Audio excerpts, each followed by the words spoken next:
Bonjour à tous, bonjour à vous madame, messieurs, merci de nous retrouver à l'instant sur les antennes d'Equinox Télévision et merci encore de vous tenir devant votre petit écran et la télécommande en main. Et vous le savez, comme à l'accoutumée, nous revenons avec 10-12, le Zénith qui revient sur des sujets d'actualité et qui vont encore vous permettre de mieux comprendre l'évolution du Cameroun. Qu'est-ce qui se passe véritablement aujourd'hui au sein du Social Democratic Front? Vous le savez, le SDF annonce son boycott en ce qui concerne les élections régionales au Cameroun. Quelles sont les réelles motivations de Tchirmani John Fundi l'amenant véritablement à s'insurger contre cette organisation de ces élections anti-camerounaises? Doit-on dire finalement que le MRC et le SDF sont sur la même longueur d'onde quand on s'en souvient qu'il y a quelque temps, le professeur Maurice Kamto, leader du mouvement pour la renaissance du Cameroun, imposait et exigeait bien sûr au gouvernement camerounais de tout faire pour surseoir à ces élections au Cameroun sans avoir véritablement résolu la question de la crise anglophone et revoir justement le code électoral consensuel querellé et attendu. En tout cas, c'est un sujet majeur qui meuble les arcanes de la politique aujourd'hui au Cameroun. Comment vous aussi, vous vivez cela? Est-ce qu'on peut dire véritablement qu'on risquerait de rentrer dans une déflagration sociale si jamais le régime s'entêtait à tout faire pour organiser ces élections ici au Cameroun? Madame, Messieurs, merci à vous de rester présents sur les antennes Equinox Télévision avec 10-12 le Zénith. La grande famille est au complet. Charles Batchou, Dominique Audrey Oyengelek, Karine Stontia et Mbombon Bengan Kandji, ensemble unis pour la même mission. Nous serons encore là ce matin jusqu'à 12 h pour vous servir. Charles Amem Batchou, bonjour à vous et bienvenue. Bonjour Monsieur Michel Ngachou, bonjour à tous les téléspectateurs. J'ai de la peine ce matin, depuis hier, avec l'information concernant cet enfant de 18 ans qui a été mis aux arrêts et incarcéré à la prison de Konengi. Mais j'ai encore plus mal. Et cette fois-là, j'ai passé toute la soirée à penser au défunt président Amadou Babatoura Idio, en me posant une seule question: où est la fierté des Camerounais? Où est la fierté que le Cameroun avait de frapper la poitrine? Voir 7 ministres de tout un gouvernement embarqués dans une compagnie étrangère, Ethiopian Airlines, se vanter à la descente, franchement. Que devient bien sûr aujourd'hui Camerco, madame, messieurs, l'étoile du Cameroun? Comme l'annonçait à un moment donné les grands slogans. Parce que l'image que Charles Amem Batchou nous restitue ce matin est une image assez grave quand même. Et on se demande véritablement qu'est-ce qui s'est passé. 7 ministres hier étaient à Marois. C'était Marois, bien sûr. Parce qu'en même temps, il y a eu un certain nombre de catastrophes là-bas. Et il fallait aller vous parler, bien sûr, de ce comité ministériel qui devait aller revoir exactement ce qui s'est passé là-bas avec non seulement les inondations, mais surtout les ponts qui ont cédé. Madame, Messieurs, cette annonce est très chaude ce matin. Merci de prendre le bon cap en restant sur Equinox Télévision. Bonbon Bengan Kandji, bonjour. Bonjour Monsieur Ngachou Numba, bonjour à vous chers téléspectateurs. Je vais à votre suite, moi, pour considérer que le régime du renouveau met encore l'opposition camerounaise, le peuple camerounais à rude épreuve. Le SDF vient de rendre public par communiqué qu'il risque de ne pas participer à ces régionales. Quand on dit risque, va-t-il participer ou pas? On n'en sait rien. Le SDF, qui est membre de la commission qui est en train d'élaborer le statut spécial dans les régions du nord-ouest et du sud-ouest, qui est représenté dans les institutions, va-t-il finalement lâcher cette institution pour se rallier avec le MRC et le CPP pour boycotter et appeler le peuple camerounais à boycotter ces régionales? Voilà l'épreuve laquelle l'opposition camerounaise est une fois tentée de résoudre. Mais je suis convaincu qu'il n'ira pas. Va-t-on revenir à la réalité de la fin des années 90, notamment au début également avec l'Union du changement, où les partis politiques s'étaient mis ensemble derrière le SDF, effectivement, et ont fait front commun pour lutter et battre le RDPC qui tenait le pouvoir. Souvenons-nous en même temps qu'ici, avec le slogan « Power to the people », tout était bien sûr dit que le SDF avait gagné ces élections haut la main, mais volé, récupéré par le régime en place. Et depuis 1992 jusqu'à présent, aucune once de liberté n'a été cédée par le régime en place. Que feront aujourd'hui les partis politiques du Cameroun pour lutter pour l'avenir du Cameroun et l'avenir des Camerounais? Nous parlons de fierté à l'instant, il faut bien comprendre. Karine Sontia, bonjour à vous. Bonjour Michel, bonjour aux téléspectateurs. 7 ministres qui se rendent dans une localité qui a été victime d'inondations. Il y a quelques jours, le pont de Palard qui avait été coupé a finalement cédé complètement hier. Les images sont très tristes et font le tour de la toile. Les 7 ministres sont arrivés à bord d'un avion qui fait beaucoup parler les internautes. On regardera bien sûr ces images tout à l'heure. Et vous, Karine Sontia, on tentera de comprendre qui étaient ces ministres sur le terrain, qu'est-ce qu'ils ont apporté, qu'est-ce qu'ils ont laissé, comment comprendre bien sûr ce départ et toute la campagne médiatique qui a entouré ce voyage à Maroyer. Dominique Audrey Oyengelek, bonjour. Bonjour Michel Ngachou, bonjour téléspectateurs. Ce matin, je me suis réveillée avec l'envie d'interroger l'implémentation des résolutions du Grand Dialogue. Vous savez que dès la fin du mois de septembre, on sera rendu à 1 an déjà. Et quelques-unes des principales résolutions étaient la création de la NASLA. La création de la NASLA, c'est une école qui sera gérée par un administrateur sorti de l'ENAM. Et lorsqu'on étudie les missions de cette école-là, on parle de la formation des conseillers régionaux. Moi, j'aimerais comprendre. Quand est-ce qu'on va former ces conseillers régionaux puisqu'on est en train d'aller vers ces élections? J'ai envie de comprendre. On est en train de penser à créer une école dans la ville de Boya qui va former des administrateurs de mairie et autres. C'est quoi le projet? Ce n'est pas un ENAM bis? J'ai envie de comprendre. Et maintenant, cette école-là, c'est quoi sa plus-value dans la résolution de la crise anglophone? Très bien. J'ai envie de comprendre. Mettre aussi la charrue avant les bœufs, c'est problématique. C'est notre propre, parce que on a bien envie de comprendre. Avec vous, Dominique Audrey, merci à vous, madame, messieurs. Vous connaissez les plateformes qui sont connues. Vous avez 10-12, le Zénith sur Facebook, bien évidemment. Vous avez également Equinox Télévision pour ceux qui nous regardent en live sur cette plateforme. Merci de nous laisser vos nombreux commentaires à la suite des sujets qui seront développés sur cette antenne pendant l'édition de ce vendredi 10-12, le Zénith. Dominique Audrey, l'histoire du jour, il s'agit de quoi ce matin? C'est une histoire qui divise une famille. On a des orphelins. On a 4 enfants qui ont perdu leurs parents très jeunes et ils ont donc été élevés par leurs oncles. Donc il y a les jumeaux sont élevés par l'oncle de leur mère et les 2 aînés sont dispatchés dans la famille entre d'autres membres. Dans cette famille-là, on a un tonton qui est plein aux as. Lui, il vit dans la ville de Yaoundé. Les oncles sont restés à Fumban, là-bas, du côté du village. Donc, les jumeaux vivent à Fumban et ils sont âgés de 19 ans aujourd'hui. L'histoire de ce matin, le problème de cet oncle qui vit à Yaoundé, qui nous écrit, est le suivant. Il dit qu'il y a quelques jours, l'oncle qui est le tuteur des jumeaux l'appelle pour lui faire savoir qu'il y a un jeune homme qui prétend vouloir épouser sa nièce, parce que les jumeaux, ce sont des faux jumeaux. On a une fille et un garçon. Donc, il dit qu'il veut épouser la fille. Il est âgé de 25 ans et il est maçon.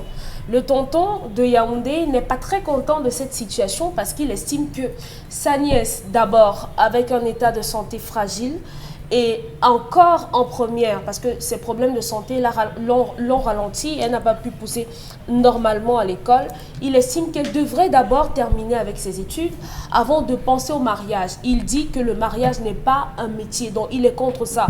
Le courroux de cet oncle de Yaoundé va encore plus loin contre son oncle qui est le tuteur des enfants parce qu'il estime que cet oncle-là a laissé la situation se faire. Il lui a dit qu'un jour il est rentré du travail et il a trouvé le jeune homme assis dans son salon. On lui a demandé mais attendez, qu'est-ce que vous faites ici? Il a dit que non, je suis venu voir la fille. Il est passé, il a laissé de fil en aiguille. Aujourd'hui, il permet à la jeune fille d'aller faire à manger chez le garçon. L'autre problème de cet oncle-là, c'est la voisine qui est l'instigatrice de cette relation entre guillemets, parce qu'il faut mentionner que cette relation n'a commencé qu'en janvier et qu'au mois de septembre, le jeune garçon de 25 ans prétend vouloir épouser. Donc on a une voisine qui se cache derrière cette histoire, qui a dit au jeune homme, vas-y, tu gagnerais même à la mettre enceinte, et là tu es sûr que comme sa famille, son oncle a des alimentations dans la ville de Yaoundé, tu seras un beau-fils bien entretenu. Donc voilà, cet oncle-là, il ne sait pas comment faire face à sa famille qui, une partie de la famille est en train de donner l'onction pour ce mariage. Il faut en sortir. Il faut en sortir. Mais il faut sauver la fille, il faut sauver le mariage, il faut sauver son éducation concrètement. C'est ce qu'il faut. Il veut sauver sa nièce. Il n'est pas contre le fait qu'elle ait une relation, mais pour lui, l'école passe d'abord avant tout. Ouais. Donc, comment faire comprendre à la famille qu'il n'est pas contre le mariage, mais que le moment n'est pas approprié. Et si la nièce était très engagée aussi dans le mariage? Bah, ça reste à voir. C'est aussi des possibilités. Jusque-là, Mais si la nièce doit également préparer chez le gars, avec la permission de son tonton, de son père, oui, puisque... ça veut dire que le père encadre les enfants pour qu'ils puissent aboutir à un mariage. Ou alors, il a envie de se débarrasser de cette jeune fille qui pèse. Vous savez comment... Parce qu'elle est malade, parce qu'elle est épileptique. Oui, et que le jeune homme, le jeune garçon de 25 ans, de temps en temps, vient, il lui donne une bière, il donne un panier à sa femme et tout. Donc, on voit quelqu'un qui va rapporter et on se débarrasse de ce poids que Très bien. représente. Donc, il y a ces aspects. À côté, on a la voisine qui a encouragé le petit garçon, enfin le garçon de 25 ans, qui lui veut rentrer dans un foyer parce qu'il y a d'autres visées. Ouais. On a également le fait qu'on va absolument on peut penser qu'on veut se débarrasser de la fille parce qu'on estime qu'elle est malade. Et c'est un poids également. Il faudrait que quelqu'un d'autre supporte que le garçon aujourd'hui qui veut l'épouser. Et à côté, on a un autre frère du papa, c'est-à-dire qu'un autre frère du tuteur qui s'insurge du fait qu'il laisse se laisser aller. Il aurait souhaité que la fille continue ses études afin de rentrer dans le mariage. Alors maintenant, la question ce matin, c'est de comprendre véritablement comment en sortir, qui protéger. On protège qui, le garçon, la fille? La fille. La fille, bien sûr. Et qu'est-ce qu'on fait de ces voisines-là? Parce que vous savez, on en a qui dans nos quartiers... Vous n'allez pas empêcher aux gens de faire le Congo ça? Non, c'est pas le Congo ça. Vous avez des voisines qui, lorsque vous brimez votre enfant, elle va prendre votre enfant, faire mine d'aimer votre enfant et être la personne chez qui votre enfant va faire des rassemblements avec des hommes. Attention. Merci beaucoup. C'est des réalités, madame, messieurs, qu'on peut avoir dans nos familles, également dans nos quartiers aujourd'hui. Comment vous analysez justement ce fait? Parce que c'est une histoire quand même qui nous a été renvoyée par un téléspectateur. Comment peut-on encadrer cette fille aujourd'hui? Qu'est-ce que vous lui direz effectivement? Et la question est bien posée ce matin en Bonbon Bengan Kandji. Qu'est-ce qu'on pourra faire pour la famille? Enfin, qu'est-ce que la famille pourra faire pour cette fille? Et quelle est la relation, quelle est la position que doit garder le garçon qui veut cette fille pour épouse? Bonbon Bengan. Bon, moi je ne sais pas si ce garçon veut cette fille pour épouse. Est-ce que ce garçon connaît cette fille? J'ai entendu parler des cas de maladie et plus, vous dites d'épilepsie. Bon, chez nous, on dit donc, si tu épouses une femme qui souffre d'épilepsie, ça veut dire que tu n'as personne là-bas. Il faut donc sauver qui? Le garçon qui veut épouser une fille épileptique ou la fille qui veut aller en mariage précocement? Vous voyez? Donc c'est un peu délicat. C'est délicat. Maintenant, la voisine, non. Moi, je n'incrimine pas la voisine. C'est comme ça que ça se faisait. Comme ça que ça se fait. Vous voyez, vous avez 2 enfants, vous avez votre voisine. Vous voyez, vous l'observez, elle évolue, elle a des aptitudes qui vous semblent être bonnes pour tenir un foyer. Vous avez votre cousin, un neveu, une connaissance qui cherche une femme, vous les mettez ensemble. Il n'y a pas de... Sans en parler aux parents? Vous les mettez ensemble. Vous dites à la famille du garçon et tout. Ce qui est paradoxal, c'est quoi? C'est que le garçon vient ensemble. Ça, ils peuvent, les 2 tourtereaux peuvent se voir quelque part en cachette, mais venir dans la maison du père. Le père de famille vient, il trouve un jeune homme étranger et qui peut dire oui, je suis venu rendre visite à Colette. Attendez, ça devient quand même problématique. C'est ça, c'est là où se trouve le problème véritablement. Maintenant, et je comprends également l'embarras de l'autre papa qui sait que sa fille est malade Et cette maladie, donc, elle fait régulièrement des crises d'épilepsie qui ont ralenti sa progression normale dans ses études, et elle voudrait peut-être qu'elle ait au moins le bac, elle puisse continuer, et ça aussi, c'est compréhensible. La première chose, on les résout en conseil de famille. En conseil de famille. Maintenant, est-ce qu'on est sûr, ce tonton, comme vous aimez dire, qui a trouvé un jeune homme dans son salon, n'a rien dit, si on enceinte sa fille qui est épileptique, est-ce que la famille du gars va accepter d'épouser? Donc, moi, voilà les problèmes qu'il faut poser là. Donc, en fait, c'est qu'on appelle souvent dans le début des processus, avant même d'arriver au toquet-porte, ou d'engager les procédures de dot, vous devez avoir ces échanges d'informations-là, en sachant que la fille qu'on va épouser est, et on est prêt à la voir, à l'accompagner dans cette état de maladie et tout. Mais l'autre chose qu'on ne respecte pas souvent, c'est peut-être son évolution scolaire ou académique. Est-ce que grossesse après grossesse, est-ce qu'elle pourra encore, là, les familles ne respectent pas souvent cette chose. Maintenant, est-ce que l'encadrement d'une fille malade, dont on sait qu'elle est malade, sera acté par la famille qui veut l'accueillir? Point d'interrogation. Donc, c'est au niveau du conseil de famille qu'on va voir, mais il ne faudrait pas qu'on l'envoie en mariage précocement. Très bien. Quand je dis précocement, c'est tous ces garanties-là qu'il faut les résoudre. Il semble avoir un papa qui est disposé à payer sa scolarité jusqu'au niveau où elle s'arrêtera. Merci, Moron Bengal. Karine Santia, votre point de vue sur l'histoire de ce matin? Mais parfois, vous savez que les enfants font aussi bavarder les parents.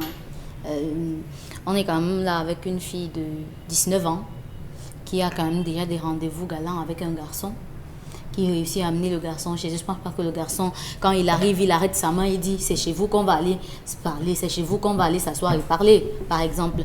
Je pense que, ne serait-ce que par peur pour le tuteur de la maison, parce que on est tous des jeunes, on est tous passés par cet âge-là où on a été abordé par des garçons, mais quand même, il y avait la peur que papa vous trouve avec ce garçon. Et lorsque vous voyez, vous écoutez l'histoire ce matin, vous constatez qu'il n'y a pas de peur qu'elle soit attrapée avec ce garçon, ne serait-ce qu'en train de parler, même dans leur propre maison. C'est déjà ça que je relève. Maintenant, le fait que la voisine soit la personne qui est trouvée, je ne sais pas, ça aurait pu être une amie, ça aurait pu être une soeur, ça aurait pu être une maman et tout ça. Maintenant, l'histoire en elle-même est très délicate parce que la santé de la fille est délicate. La question que le monsieur qui nous pose l'histoire aujourd'hui, l'une des questions qu'il aurait aussi pu se poser, c'est est-ce qu'il pourra supporter l'état de santé de ma sœur? Parce que c'est pas tout le monde.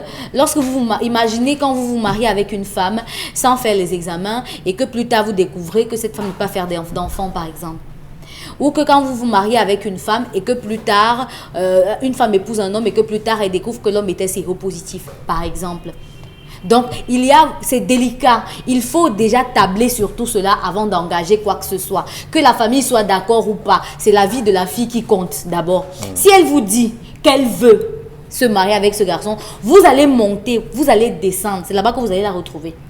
Maintenant, si elle n'est pas d'accord et que c'est forcé, là maintenant, on peut tabler sur le sujet et interroger le pourquoi et le comment. Si c'est vrai que la famille veut forcer la fille à se marier, pourquoi et comment est-ce que cela va se faire, sachant que la fille a déjà une prédisposition de sa santé qui ne marche pas. Donc, la situation, le problème ici ne se pose pas au niveau forcément de ses études. C'est vrai qu'elle elle pourra bien continuer les études si elle se marie. C'est vrai aussi qu'elle pourra elle-même parfois décider de ne même plus aller à l'école si elle se marie. C'est vrai qu'elle pourra... Donc, il y a d'autres choses qu'il faut se poser comme question. Mais il y a sa santé qui est prioritaire là maintenant. Parce qu'elle peut arriver dans une salle d'examen après avoir fait tout après avoir payé l'école pendant 9 mois et après elle perd connaissance là-bas. Donc il faut vraiment déjà prendre en compte cela avant d'envisager toute autre chose. Merci beaucoup Karine Santia. Charles Hamel, pensez également à ces préalables de santé, d'éducation avant de permettre à cette fille de s'engager dans un foyer. Est-ce qu'on donnera finalement raison à son oncle qui sermonne son tuteur d'un laisser-aller? Alors, si vous me permettez, je voudrais faire d'abord une digression pour dire que chez les Bantous, il n'existe pas de faux jumeaux. C'est une appellation occidentalisée que de dire faux jumeaux. Ça n'existe pas, c'est dans le langage. Parce que, oui, ça n'existe pas. Vraiment, gardez-le chez les Bantous. On parle du couple initial. Parce qu'il a fallu un mâle et une femelle pour créer le monde. Lorsqu'on revient, c'est une particularité, c'est des enfants spéciaux qu'on accueille, une façon d'accueillir ce couple. C'est un couple. Généralement, ils portent le même nom. Il y a une façon de les accueillir. Donc c'était juste une discussion parce qu'on entend souvent des gens dire que les vrais jumeaux, les faux jumeaux. Non, ça n'existe pas.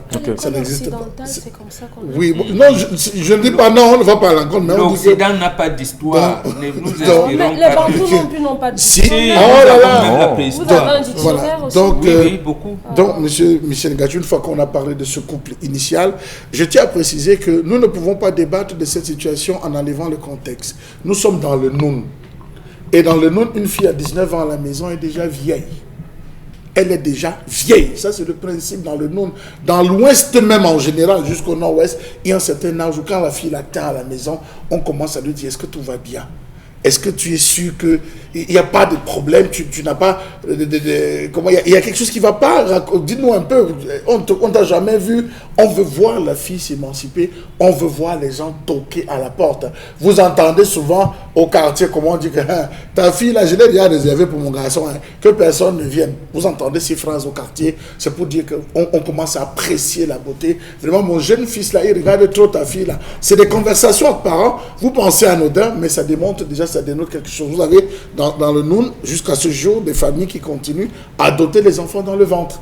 Donc, est-ce que c'est le cas? Ça, c'est des questions qu'il faudrait se poser. On ne peut pas sortir de ce contexte. Premier point. Le deuxième point, M. Michel Ngachou, c'est que ça pose la problématique des déficients, des malades. Comment est-ce que les malades étaient gérés chez les Bantous? Lorsque vous avez des gens qui présentaient des pathologies incurables, c'est des personnes qui n'allaient pas en mariage. C'est des personnes qu'on casait dans la famille, mais on cherchait quelqu'un qui devait venir s'occuper, la regarder, l'entretenir. De temps en temps, on pouvait permettre des visites, mais elle était conservée parce qu'il n'y a personne qui est mieux placé pour encadrer le malade que le père, la mère ou le frère. Vous avez dans cette ville de Douala des familles qui ont fait des Mongols, des filles mongoles. À un certain âge, je souffrais que j'en parle comme ça, trisomie 21, malade de trisomie 21, oui, à un certain âge, on parle de Mongols. À un certain âge, monsieur Michel Ngachou, c'est la mère qui marche au quartier, elle dit au garçon, elle est là, ma fille, elle vient, tu es enceinte, seulement elle te paye, tu pars. Ça se fait dans les quartiers. Ça se joue. Vous riez, monsieur Michel Ngachou. Non, en fait, c'est que mais vous connaissez, oui. En tout cas, j'ai une histoire similaire encore vous raconter tout à l'heure. Ça se fait, ça se fait. Même jusqu'à la prison.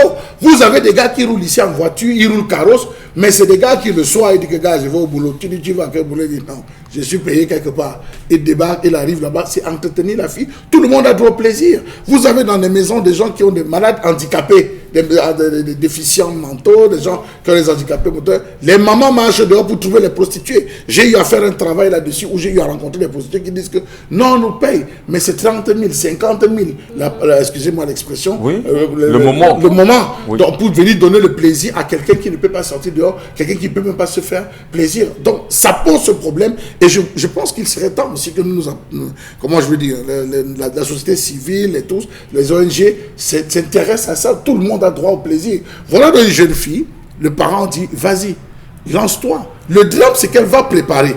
Vous savez que les épileptiques ont deux choses en horreur, l'eau et le feu. Ouais. Voilà les deux choses qu'un épileptique, c'est pour ça qu'on ne les envoie jamais à la source.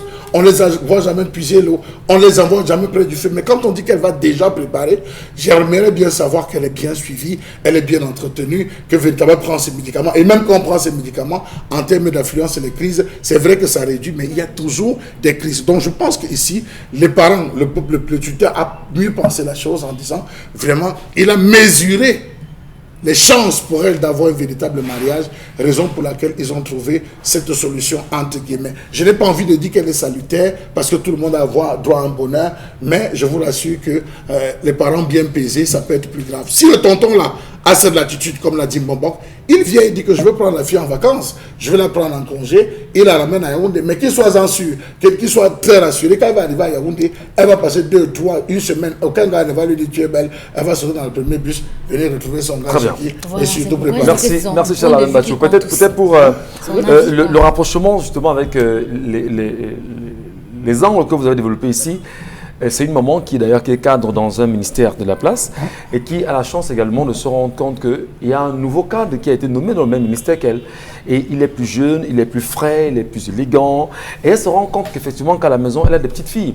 Elle a des filles à la maison qui forcément, elle a le sentiment que ça ne marche pas pour elle. Il n'y a pas de mariage, etc. Et elle appelle sa fille à la maison et dit, mais Rachel, qu'est-ce que tu fais? Non, maman, je suis à la maison. Et puis, est-ce que tu peux bien t'habiller? Tu veux me retrouver au bureau? J'ai besoin de toi. Parce qu'en fait, elle voit comment il y a un jeune gars nommé là qui est très bien, toujours bien dans son bureau. Et elle voit ce garçon avec sa fille. Voilà. Et qu'est-ce qu'elle fait? Elle dit, non, viens me retrouver. Et bien, la fille dit, maman, qu'est-ce qu'il y a? Elle dit, viens me retrouver. Habille-toi normalement, tu me vois. Quand la fille débarque au bureau, la mère prend la main de la fille et dit, non, je vais te présenter mon patron, il n'y a pas de souci. Et dès qu'ils entrent chez le patron, bonjour, moi je te prends ma fille, c'est Rachel, elle a 23 ans, elle a 25 ans, elle est à la maison. Donc j'ai juste tenu à ce qu'elle vienne vous dire bonjour à la maison. Mais non, Rachel, tu peux t'asseoir. Et quand le patron il est surpris, il regarde Rachel, il regarde la mère en ce temps fait un signe à Rachel. Comme quoi, tiens le fort, en réalité. Donc c'est pour dire qu'il y a des manigances que les parents font aujourd'hui, elles font tout pour pouvoir accompagner leurs filles dans des foyers. Et bon, maintenant, peut-être sur l'histoire véritablement de ce jour, est-ce qu'on peut dire que la fille au moins a une chance, Dominique Audrey, de se retrouver dans un foyer avec quelqu'un qui peut l'aimer, même si c'est lui qui avait des mauvaises intentions? Du moins, quelles sont les chances pour elle d'avoir un foyer? Voilà, c'est la question fondamentale. Elle a toutes les chances. Lesquelles? Elle a toutes les chances. Si on va même simplement sur le plan de la maladie qu'elle a aujourd'hui, la science a évolué. La technologie permet aujourd'hui que même quand on est épileptique, il y a des traitements qu'on peut avoir qui vont résorber la maladie de telle sorte qu'on puisse se retrouver à avoir simplement une crise même par année ou bien passer même une année sans en avoir. Maintenant, les traitements, malheureusement, au Cameroun, ce n'est pas encore ça. Ce n'est pas ici qu'on peut les avoir. Ailleurs, oui, parce que certainement... ils ont certainement cherché partout, ça n'a pas marché. Oui, mais on parle bien du Cameroun là, parce qu'on est bien oui, au Cameroun. Mais on peut aller à l'étranger se faire soigner, non? mais écoutez, je voudrais quand même. Est-ce que toutes les familles camerounaises ont la possibilité justement de faire évacuer des malades? C'est ça le problème. Parlons en regardant ceux qui sont malades, ceux qui n'ont peut-être pas assez d'argent et qui nous regardent ce matin en se disant mais qu'est-ce qu'on peut faire pour soigner d'éventuels malades d'épilepsie? Vous commencez par contacter des médecins en ligne. Commencez. La famille ou bien le garçon qui veut épouser la fille? Non, moi je ne parle pas du garçon parce qu'il ne veut pas épouser la fille. Il est simplement venu là parce qu'il a entendu dire qu'il y a énormément de boutiques à Yaoundé. Donc s'il réussit à conquérir la fille, à déflorer la fille, parce que la fille n'est pas encore déflorée, s'il réussit à le faire, là il pourra avoir des chances de se faire de l'argent. Moi je commencerai par parler de ces voisines-là, parce qu'on en connaît. Vous dites, Mbambok a dit que ça se faisait dans le temps, les voisines ça se fait. Oui, ça se fait. Peut-être à cette époque c'était bien, c'était sain. Le cas de Ngatou, c'est maintenant, c'est pas notre. Voilà, merci Mbambok.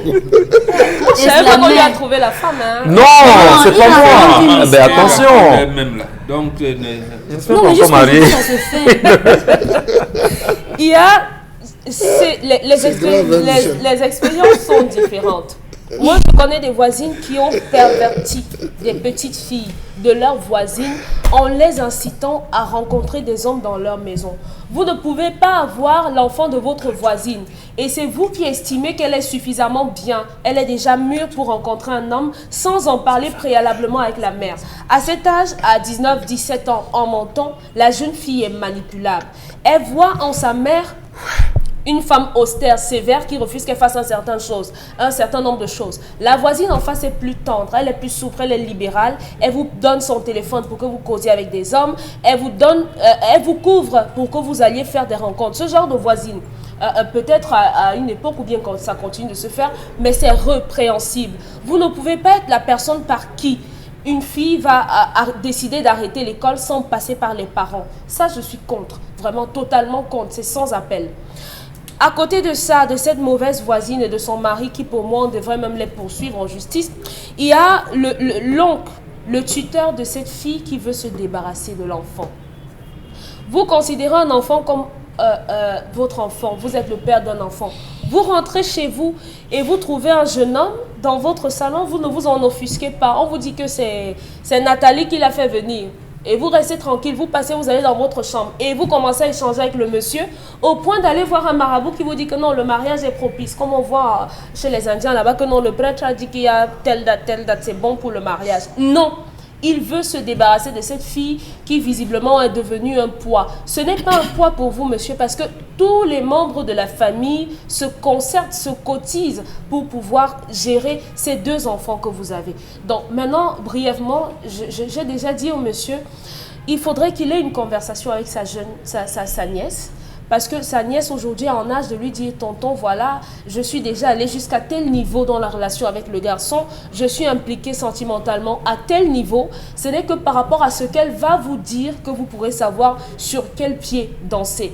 Mais tout de même, avec ce garçon, c'est sans avenir puisque les intentions sont déjà connues. Il n'est pas venu vers la fille parce qu'il était attiré par la fille. Il est venu vers la fille parce que la voisine lui a dit non, va, là-bas ça peut marcher, va, tu la mets enceinte. Mais la famille ignore ça en même temps. Parce la famille ne l'ignore pas puisque c'est la famille qui me le dit. Il a mené ses investigations et il s'est rendu compte que la voisine est derrière. Donc, il ne faudrait pas continuer avec cette relation-là. Une petite fille comme la vôtre, si vous la considérez comme votre enfant, vous ne direz pas avec votre aise que je l'envoie cuisiner chez le gars, si ce n'est que vous vouliez vous débarrasser d'elle. Et je suis d'accord avec l'oncle qui estime que le mariage n'est pas un métier. Elle peut avoir une relation et tout ce que vous voulez, mais elle doit avoir une tête pleine. Merci beaucoup Dominique Audrey. Avant de donner la trentaine de secondes à Charlemagne Battu, il va quand même falloir rappeler, madame, messieurs, que vos réactions sont attendues sur les pages 10-12 le Zénith, y compris Equinox TV. Vous avez également un numéro qui s'affiche au bas de l'écran. Bien vouloir nous envoyer vos commentaires à ces numéros-là. Et s'il vous plaît, faites court dans l'écriture des commentaires. Charlemagne, 30 secondes. Oui, je voulais dire, monsieur Michel Ngachou, que la société a une habitude, celle de prendre le meilleur et de donner le pire aux autres. Et c'est ce en quoi nous, les Bantous, on s'insurge véritablement. Pourquoi? Tout simplement parce que nous sommes les fruits des tatas. Je n'ai pas connu la femme. La femme que j'ai connue était plus vieille que moi, était une adulte. C'est elle, et dans le principe Bantou, ce sont elles qui initiaient les jeunes à la connaissance sexuelle. Ça a toujours été comme ça chez les Bantous. Vous ne vous levez pas le matin pour aller rencontrer une jeune fille. C'est elle qui vous apprenait à vous connaître, à connaître les différents organes. Je dis, tous ceux d'une certaine génération, c'est les tatas au quartier. Elles ont toujours joué ce rôle, ces différents tatas.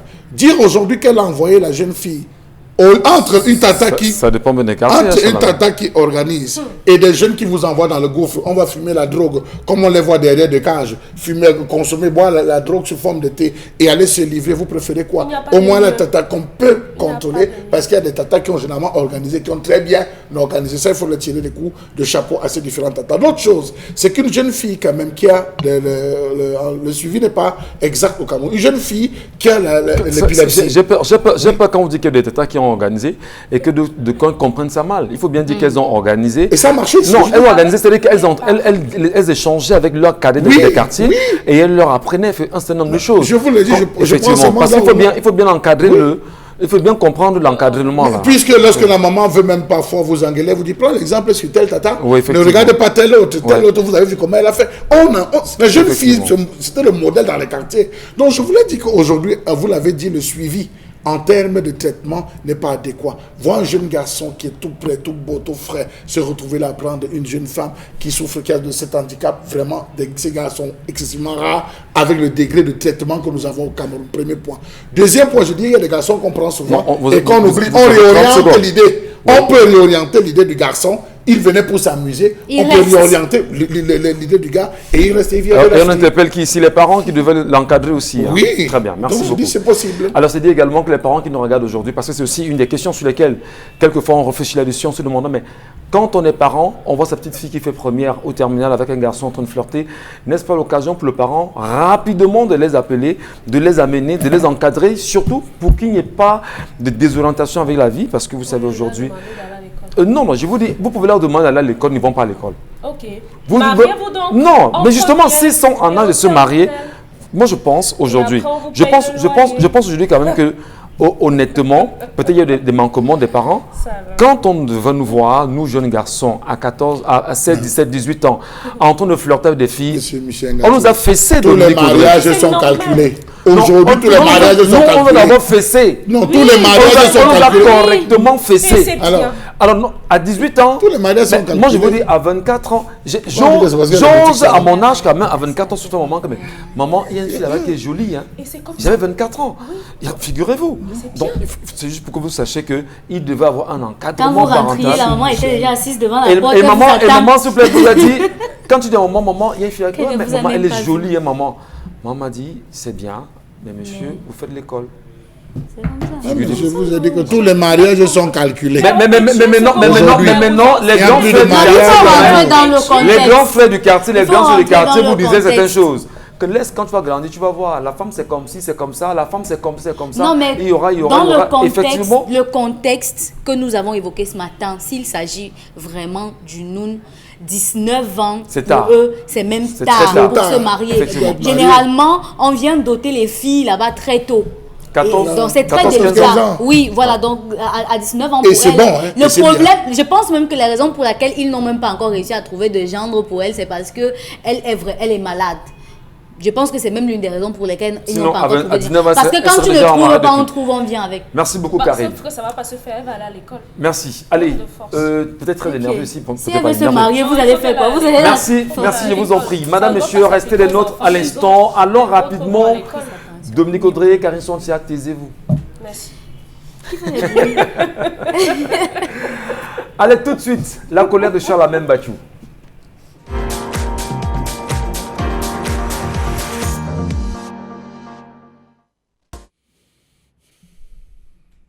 Je m'interroge ce jour sur la question d'une justice à tête chercheuse, mieux sur la question de l'arrestation des enfants ayant reçu et partagé les épreuves du baccalauréat dans ce pays.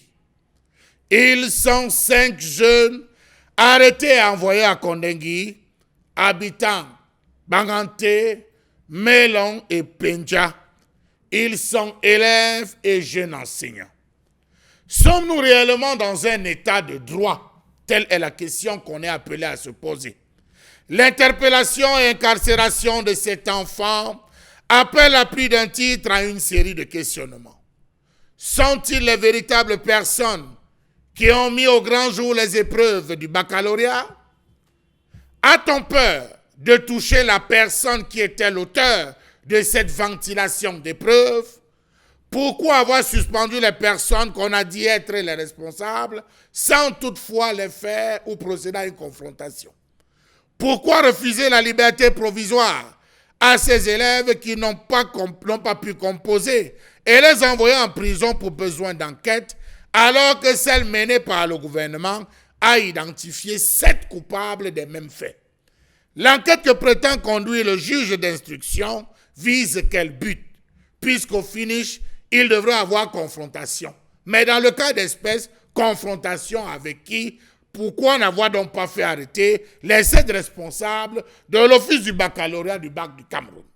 Comment comprendre que ces personnes qui vivent dans les zones reculées, telles que Banganté, Melon, Pendia, soient tenues pour responsables des filles du baccalauréat, alors que le siège de l'OBC se trouve à Yaoundé? À moins qu'ils ont utilisé un balai de sorcières pour aller rapidement à Yaoundé, se procurer et rentrer. Pourquoi n'avoir pas, au minimum, accordé la liberté provisoire dans la mesure où il n'est ni enseignant, ni fonctionnaire de l'office du baccalauréat et ne peut en aucun cas être à l'origine de ces fuites? Messieurs les juges, pourquoi avoir laissé en liberté M. Ngoumti Célestin de Paul, chef de service, Bonazaché, cadre détaché, Sekbe, cadre détaché, Ngati Miléontib, service de reproduction, Ayatou Issa Junior, agent de bureau, Abenango Ngono Gabriel, agent de maîtrise, Mifumu Fomo Valérie, secrétaire. Toutes ces 7 personnes en service à l'office du baccalauréat du Cameroun, dont les grades vont de plègue, agent décisionnaire à agent de maîtrise, ont été reconnus coupables après l'enquête administrative respectivement menée par la direction de la police judiciaire, la Commission nationale anticorruption, l'Agence nationale des technologies de l'information et de la communication, commission d'enquête administrative qui les a trouvés coupables de négligence, fuite et complicité de fuite des épreuves du baccalauréat 2020. Conséquence, ils ne devraient plus être dehors parce que cette enquête administrative avait établi les faits. Comment comprendre qu'un magistrat donc décide sur la base de ces faits d'envoyer en prison Gassam Notché Gervais Kevin, cet élève de 18 ans, pour le motif qu'il a partagé dans un groupe d'études une épreuve trouvée sur les réseaux sociaux avec ses camarades. Autre question. A-t-il partagé parce qu'il savait que c'était l'eau? L'a-t-il partagé parce qu'il a vu comme toutes les autres épreuves qui à cette période circulent sur les réseaux sociaux? Point d'interrogation. Preuve par 10 que des dizaines de milliers de personnes ont eu accès à cette même épreuve, établissant de fait que ce n'est pas à lui la source de la fuite. La preuve, l'antique y était associé. Comment comprendre l'arrestation de ces enfants et leur condamnation provisoire alors que les auteurs nommément cités et connus, identifiés même, ont pour la plupart choisi de se taire? Ne dit-on pas que la liberté est la règle et la prison l'exception? C'est une maxime qui le dit en droit pénal. 3 mois de suspension pour les responsables de l'office du baccalauréat et la prison pour des gamins. Tel semble être le titre d'un nouveau film que se prépare à tourner la justice camerounaise. Comment comprendre qu'au lieu de s'auto-saisir du dossier, les procureurs, sans foi, utilisent plutôt la loi à tête chercheuse pour exercer leur pouvoir absolu, alors qu'il y a eu plein de sujets sur lesquels on les a attendus sans jamais les voir? Se rendent-ils désormais compte que cette pratique s'inscrit dans la logique de maintenir le discrédit sur le pouvoir dit judiciaire, en réalité, entre guillemets, inexistant? Pour preuve, le Conseil supérieur de la magistrature est présidé par le chef de l'État et les nominations faites par le ministre, dont, entre guillemets, on peut conclure qu'il n'y a point d'indépendance. Une société normale protège ses enfants, elle ne les sacrifie pas. On aurait encore pu suspendre ces enfants pour 3 ans de tout examen officiel, comme ce fut le cas à l'époque de Ndamjoya. Cela aurait pu encore se comprendre. Mais ce qui se passe dans ce pays laisse croire qu'au Cameroun, celui qui tient l'appareil photo pendant un viol est plus coupable que le violeur. Batcho, c'est une colère qui ne vous hante pas seul ce matin. Les millions de Camerounais sont choqués aujourd'hui, je dirais même de l'intérieur comme de l'extérieur, sur l'affaire justement du petit Ngassam Notché Gervais Kevin. Et il n'est pas seul, il faut préciser qu'il avait ses camarades également qui ont été arrêtés et qui aujourd'hui est placé sous mandat de dépôt à la prison centrale de Yaoundé-Nkondengui. Alors, maintenant, vous avez très bien posé la question. Est-ce qu'on a une justice camerounaise à tête chercheuse quand on sait effectivement que les coupables sont connus, identifiés et rendus publics par la ministre des Enseignements secondaires et qui aujourd'hui... Enquête conjointe, effectivement. Alors, ça, c'est peut-être l'une des préoccupations, mais est-ce que c'est la justice ici qui s'est auto-saisie de l'affaire? C'est aussi la bonne question qu'il faut. Parce que si c'est la justice qui s'est auto-saisie de l'affaire, on doit justement se poser des questions. Bonbon Bengan, est-ce que ce n'est pas très grave ce qui est en train de se passer en ce moment dans la République? Parce que chaque jour, on a peur qu'il puisse y avoir un élément déclencheur pour que le pays puisse s'embraser. Est-ce qu'on peut pas aller loin avec ce qui se passe dans Bonbon? On ne doit pas avoir peur? Non, je pense que je disais ici hier que l'un des problèmes que nous vivons au Cameroun, c'est que le pouvoir judiciaire ne veut pas sortir des jupons du pouvoir exécutif. Et je ne sais pas à quoi servent les procureurs de la République et les juges d'instruction. Ils ne font pas des enquêtes. Ils sont là à attendre que l'exécutif leur donne des orientations. Parce qu'on ne devrait plus être aux ambiguïtés. Donc la colère de Charles Lamel, si on était dans une justice, dans un pays d'état de droit, comme on dit, Charles Lamel n'aurait pas fait de colère. On aurait su, si c'est la justice qui s'est auto-saisie, si c'est le ministre de l'enseignement secondaire qui a saisi, si c'est la présidence, ainsi de suite, ainsi de suite. Mais on ne sait rien à rien. Toujours est-il que la justice camerounaise nous a montré qu'elle protège les coupables et elle condamne, j'allais dire, les non-coupables. La même justice a-t-elle, qu'est-ce qu'elle a dit par rapport au décès de Monseigneur Bala, alors que l'Église catholique a porté plainte contre un connu. On a vu comment le procureur général de la Cour d'appel de Centre a sorti d'ici, au point où, je vous dis, même les enquêteurs, on dit d'Interpol, sont venus faire comment vous appelez ça, les autopsies, alors qu'une équipe d'autopsie a été faite sur place, bon, vous savez, la justice camerounaise, si la démocratie va mal, c'est en priorité par rapport au comportement de la justice. Nous n'avons pas de magistrats, j'allais dire sérieux, qui me taxé d'outrage à magistrat ou corps constitué, mais c'est l'impression que nous avons. Les enfants, comment sont-ils arrivés à voir les épreuves? Sont-ils là-bas à la commission qui compose les épreuves? Je ne sais pas si ces enfants ont même accès aux inspecteurs pédagogiques de leur région ou même de leur département d'origine. Donc les épreuves sont arrivées comment?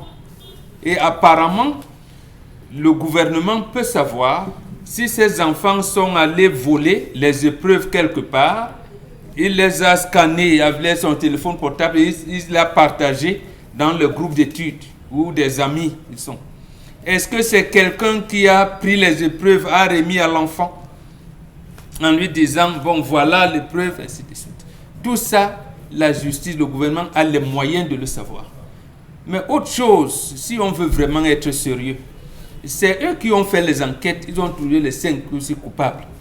Mais les enfants n'ont quoi dedans? À la limite, la leur a même donné, j'allais dire, une circonstance atténuante en disant qu'on pouvait punir ces enfants qu'à 5 ans. Non, ces enfants, jusqu'à preuve de contraire, premièrement, ils peuvent apparaître comme témoins. Comme témoins, puisque la justice, l'enquête a déjà établi ils sont les coupables et on les a punis pour suspension de 3 mois seulement. 3 mois seulement. Mais pourquoi venir les enfants? Vous voulez composer le bac. C'est vous qui avez composé l'épreuve. C'est vous qui... il y a quand même des... On va peut-être dire que... comment on dit ça? Le procès, on va dire qu'il n'est plus pendant en justice. Mais est-ce qu'on ne va pas remettre justement en cause le travail des magistrats dans ce pays? Moi, j'aimais Est-ce que les magistrats moi, sont c'est la bien justice. formés? J'ai fait le procès de la justice. Ce magistrat, effectivement, qui a géré cette affaire, mais il faut aller plus loin. Est-ce qu'on ne peut pas revoir sa formation? Est-ce que vous vous rendez... Non, ils sont bien formés, mais ils sont aux ordres. Mais aux ordres de qui? Mais sur cette histoire comme de celle-là? l'exécutif.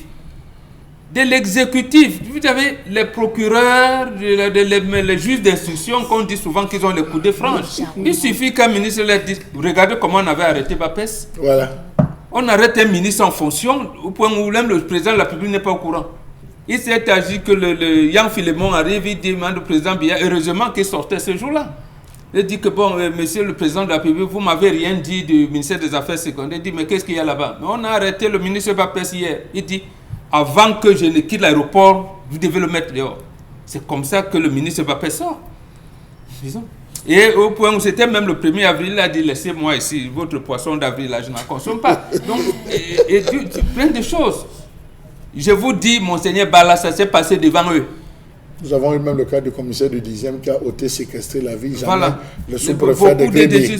Voilà. Qu'est-ce qui se passe avec la jeune fille enceinte qu'on a assassinée dernièrement à Kribi? On voudrait quand même savoir, avoir une justice qui, de temps en temps, peut quand même oser être en harmonie avec le peuple, parce que le juge prend la décision au nom du peuple. Il faudrait, c'est ce qu'on appelle la réconciliation de l'État et de la nation. Donc les citoyens doivent se reconnaître auprès des agissements de leurs institutions qui encadrent leur vécu quotidien, mais rien du tout. On n'en repart dans un instant, bon, Bengad, mais dire qu'en réalité, c'est ici aussi qu'on aurait bien voulu avoir l'implication du ministre délégué auprès du ministère de la Justice pour non, lui il est en justice. Lui aussi, il va comparaître bientôt. Oui, c'est bien dommage. En France. C'est injusticiable. C'est bien compliqué. Mais on aurait bien voulu l'avoir parce que très souvent, il nous a fait savoir qu'il a libéré certains prisonniers, des gens qui n'avaient peut-être... Il y a des erreurs de justice. Il n'est pas le plus beaucoup. On aurait bien voulu le voir là maintenant. Mais quand même, interpeller la présence du ministre de la Justice, garde des Sceaux en même temps, Laurent Esso, et lui demandant, Monsieur le ministre, sommes-nous encore dans une république gérée par une justice à laquelle vous êtes à la tête aujourd'hui? Ce cas-là ne vous inquiète-t-il pas? Les Camerounais vous regardent bien sûr cet enfant et ces enfants qui sont aujourd'hui à Konengi. Dans la deuxième partie, effectivement, on va revenir sur la colère de Charlemagne pour recueillir les avis de Dominique Audrey Oyengele, qui est aussi très fâchée par rapport à l'histoire, y compris Karine Sontia. Attention. Elle est en noir une fois. Elle est en noir, hein? Elle fait le deuil justement de l'affaire. Oui, elle n'est pas maquillée. Elle n'est pas maquillée aujourd'hui. Ben non, vraiment, il faut qu'on libère le Mais petit on Gassam. doit- Il on faut doit qu'on le libère. libérer Il n'est pas seul. Tous Il les n'est pas seul Camerounais sont en justement, prison, ce petit vraiment. garçon. C'est comme si on a mangé une Allez, parlons-en dans la deuxième partie, madame, messieurs.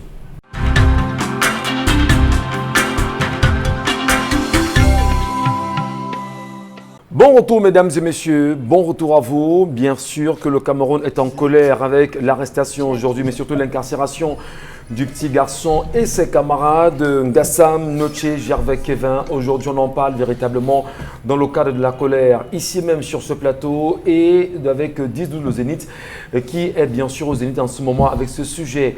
Et nous interpellons bien évidemment le ministre de la Justice, garde des Sceaux, lui demandant, lui en même temps, qui est le vice-président, je pense le vice-président de, du Conseil supérieur de la magistrature. Est-ce qu'il est fier effectivement du travail que font aujourd'hui ces magistrats à travers un procès comme celui-là qui montre les failles et les manquements de la justice camerounaise? Ces enfants en sont-ils véritablement les coupables aujourd'hui quand le ministère, même le ministre des enseignements secondaires a restitué, a donné des détails d'une enquête conjointe de ceux qui sont véritablement coupables? Comment comprendre que les victimes aujourd'hui soient maintenues comme coupables? Mon Bengan, sur cette question, pensez-vous véritablement qu'on devrait maintenir ces enfants en prison, comme certains semblent justement le revendiquer aujourd'hui sur la toile? On a eu un certain Valérie Mandengue qui demande justement que ça fait, je le cite nommément parce qu'il fait partie justement des membres du Rassemblement démocratique du peuple camerounais, qui a demandé à ce que ce soit que ces enfants soient incarcérés. Vous pouvez bien sûr aller sur Facebook. Il ne s'en cache pas. Pour aller sur Facebook lire Valérie Mandengue qui l'a demandé. Devrait-on libérer ces enfants ou les garder en prison de votre point de vue? Ces enfants, à la limite, ils auraient dû être entendus et laissés rentrer chez eux librement. Si on a besoin des informations complémentaires, le jour où le procès s'ouvre, on les rappelle. Ils font quoi là? Et vous parlez du ministre d'État en charge de la justice et vous avez raison de citer son nom. Regardez les rapports de leurs réunions qu'ils ont souvent avec les chefs de cour. Depuis 2015, le ministre d'État Laurent Esso rappelle aux magistrats qu'il ne devrait pas incarcérer les gens au gré des humeurs. Encore que la population carcérale est très comment je veux dire ça, il y a surpopulation carcérale. Donc, ces enfants ne devraient pas se retrouver là. On doit les libérer, illisco presco. Très bien. On doit rentrer chez eux. Mais maintenant, et si on veut qu'on arrête de coupables, qu'on les mette là-bas. On a quand même envie de se demander, Karine, où sont les ONG de défense des droits humains aujourd'hui, même si on sait quand même que autour du cas, bien sûr, du Ngassam Noche Gervais Kevin, il y a Maître Emmanuel Sim qui est en train de faire un travail important en tant qu'avocat, bien sûr, de cette partie-là. Où sont aujourd'hui les ONG qui militent pour la défense des droits humains au Cameroun? Elles sont en train de se lever. Elles sont en train de se lever, notamment le REDAC. Les ONG sont en train de se lever. Elles sont en train de prendre la parole. Mais maintenant, il faudra qu'une action vraiment judiciaire soit menée dans ce sens-là. Mais je vous dis que dans une société de charognards, il n'y a pas de répit pour la victime. Dans une société de charognards, il n'y a pas de répit pour la victime. Et ici, vous voyez que le témoin d'une scène de crime va en prison. Un enfant qui a lui aussi reçu les preuves à partager parce qu'il est témoin en fait. Il n'est pas allé à l'OBC. Il n'est pas allé sur le site de l'OBC pirater les épreuves. Il n'a pas pris la voiture de Banganté pour aller à l'OBC ou du Mungo pour aller à l'OBC, retirer les épreuves dans leur coffre pour distribuer. Il est en fait un témoin et il devrait être entendu comme témoin. C'est-à-dire qu'on fait un appel à témoin, il en fait partie et il dit ce qui s'est passé. J'ai reçu les preuves à partir de tel groupe. Basta. C'est ce qui se fait, c'est ce qui se serait fait si on était dans un pays normal. Mais vous avez quand même des magistrats qui, parce qu'ils ont reçu un coup de fil, peuvent incriminer n'importe qui. 6 mois pour un jeune de 18 ans dans une prison, quelqu'un qui ne connaît même pas comment on vole un bic, quelqu'un qui ne connaît même pas comment est-ce qu'on arrête un bandit et on fouette. Vous voulez former quoi? Quand il va sortir 6 mois après, je vous assure, il sera expert en viol, en vol, en arnaque. Il sera pas un microbe, il sera plus que le microbe. Parce que là, on est en train de former quelqu'un qui n'a jamais volé a volé finalement. Un enfant que vous prenez à 18 ans, vous fermez parce qu'il a partagé une épreuve. Vous voulez que lorsqu'il a cette épreuve-là, il garde seul et puis ses amis vont lui dire que mais tu avais l'autre, tu as gardé, par exemple. C'est une logique, tout le monde a vécu ça, je vous dis. Quand nous faisions le BEPC, le probatoire et le baccalauréat, quand on sortait de l'épreuve d'informatique, mais les gens des collèges nous disaient qu'on a eu l'eau. On nous disait qu'on a eu l'eau. Ils nous disaient qu'on a eu l'eau. Quand vous dites que vous avez eu l'eau, on ne va pas peut-être citer, hein, je dis, on parle en regardant la caméra, des hauts commis de l'État aujourd'hui qui ont acheté les diplômes à leurs enfants dans ce pays. Et les noms sont connus aujourd'hui. Les mêmes sont encore en fonction. Les noms sont encore en fonction. On connaît des camarades de classe, nous qui étions des enfants du sous-quartier, nous connaissons des camarades de classe qui ont eu les examens achetés dans ce pays. Qui cherche-t-on à protéger? Alors, qui est-ce qu'on veut protéger dans cette affaire? Parce que dans cette histoire, lorsque vous voyez le cheminement, vous comprenez directement qu'on laisse le coupable, on prend le témoin et la victime, on met en prison. Les enfants qui ont dû recomposer l'examen, lui, il fait partie des élèves qui ont dû recomposer l'examen parce que les épreuves se sont retrouvées à l'extérieur. Il a recomposé. Maintenant, il doit aller en prison parce que les épreuves se sont retrouvées à l'extérieur. On marche sur la tête dans cette république. C'est très grave quand même. Et après, on va venir nous dire que non, il a volé, c'est un voleur, c'est machin, c'est ceci. Mais quand il va sortir, je vous assure, c'est vous qu'il va voler en premier. Parce que vous ne pouvez pas, je le dis parce que on se retrouve tous dans cette situation. On n'a pas peut-être vécu, on n'a pas peut-être vécu comment est-ce que l'arrestation de ce jeune garçon a été faite, mais il n'y avait pas de membre de sa famille. Selon nos informations, il a été arrêté. Il n'y avait pas de membre de sa famille. Gardé 2 semaines. 2 semaines à la prison de à la cellule à Bafoussam avant d'être déféré à Yaoundé. On enlève un enfant de Banganté. Lui, peut-être qu'il n'est allé à Yaoundé peut-être une seule fois dans sa vie, seulement pour les vacances. Peut-être ou peut-être jamais. Le dernier n'est peut-être pas à ce niveau. C'est-à-dire que vous sortez un enfant de Banganté.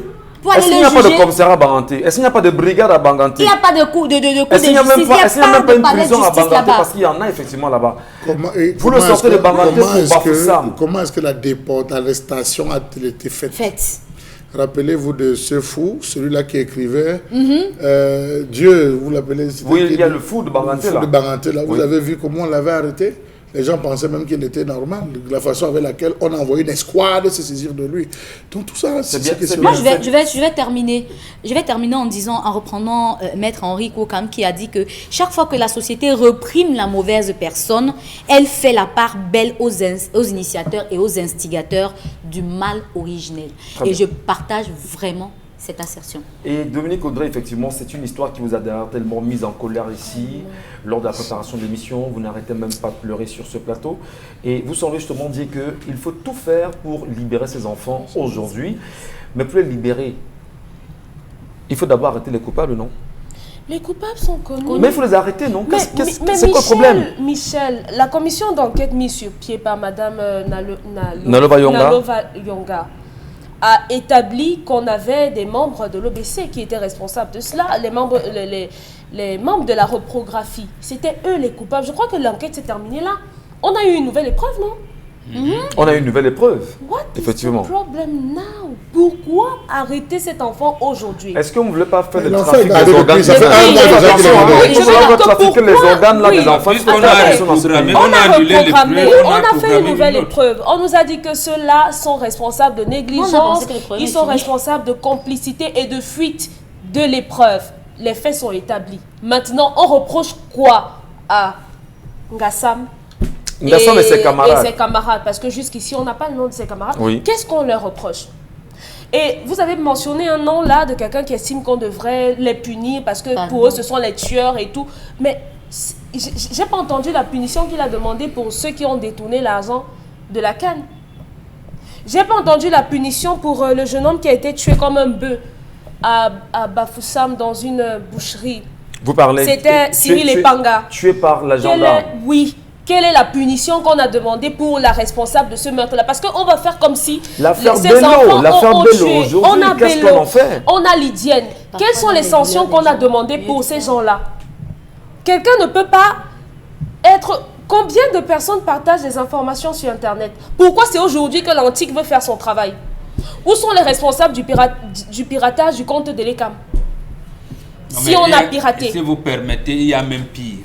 Qui sont même ceux qui ont piraté même le site même de la présidence. De la présidence. Non, il y en a pire. Vous avez entendu parler des gens qui sont arrêtés à l'ambassade de l'Équateur à Londres, de NSA et tout. Il y a eu des affaires des écoutes téléphoniques dans ce pays. Oui. On en est où? L'affaire L'affaire des écoutes téléphoniques, des appels, des enregistrements téléphoniques et des partages de tout ça qui impliquait la République, les hauts responsables de l'État.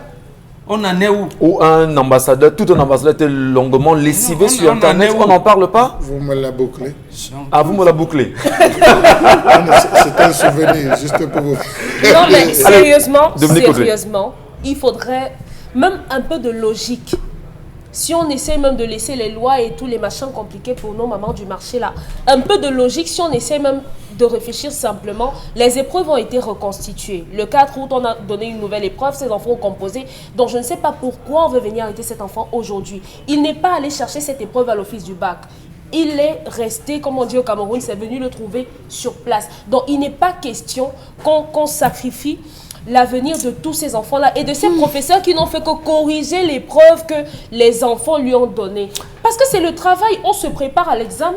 Mais maintenant, la question c'est de savoir où sont les acteurs politiques du Cameroun lorsque justement une vie aujourd'hui est injustement conservée dans les geôles, dans la prison camerounaise. Oui, les acteurs politiques sont où? Où est Maurice Kamto? Où est Sambaka? Où est on a des artistes qui se sont prononcés. Où sont-ils? On a des artistes qui se sont prononcés. Caresse Fotso a demandé qu'on libère cet enfant parce qu'il n'est responsable de rien. Et je crois que la plupart des Camerounais l'ont fait. Maintenant, dès qu'on est sorti de nos claviers, qu'est-ce qu'on fait maintenant pour que cet enfant sorte? Ces enfants sortent. C'est justement ça la question. Qu'est-ce qu'on fait maintenant pour que ces enfants soient libérés? Charles Amembatou, qu'est-ce qu'on doit faire?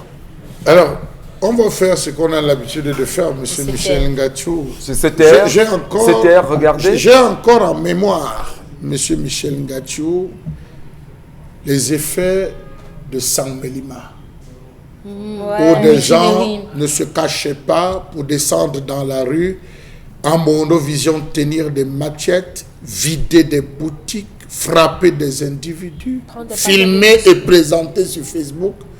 On n'a vu aucun juge s'auto-saisir. Avec les biscuits? Avec des biscuits, on n'a vu aucun juge. Il prononçait même des paroles hautement tribalistes à l'endroit de qui, vous savez, on n'a jamais vu, ni une élite, ni même un responsable de cette République se lever pour partager.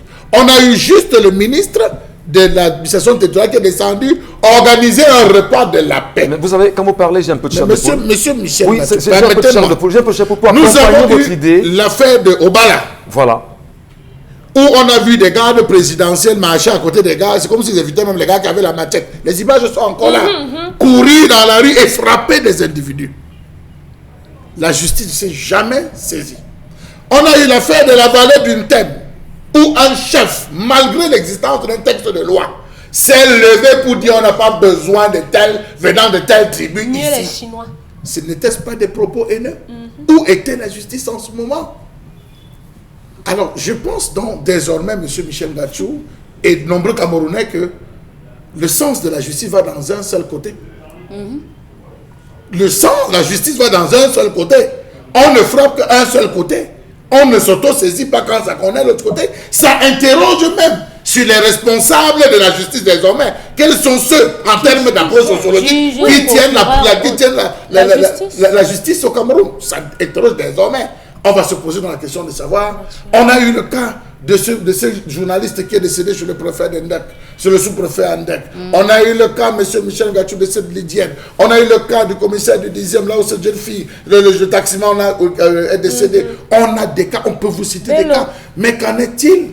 C'est un seul sens, donc. C'est quel sens? Allez savoir. Mais ce qu'on oublie, M. Michel Ngachou, c'est que les faits sont têtus. Mais rappelons-nous que le jeudi 23 juillet, il y avait, 2020, il y avait les photos d'une épreuve de série D qui circulait sur les réseaux sociaux et qui était même en statut WhatsApp, c'était un statut WhatsApp.